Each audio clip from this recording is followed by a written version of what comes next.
Minister, ayer uma detenção de uma pessoa pegada no governo, chofer do primeiro-ministro de Aruba, seguro que o senhor Arança e que vai com a polícia também. Alguma reação como Ministro de Integridade de um funcionário assim na cerca e em caso de governação? Seguro, minha toma nota disso aqui e me te quero que awe durante o dia, primeiro-ministro, lo tem statement, lo dá statement riba a situação aqui.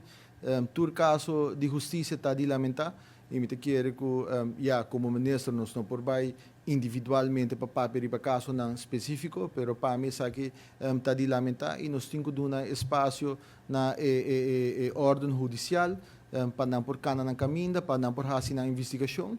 E depois disso aqui, nós turlo se reconhecido o que é o resultado disso aqui. Então, me respeitar a ordem judicial, caminha com justiça está fazendo sua investigação e dentro de pouco me quer nós turlo essa que está verdade atrás disso aqui.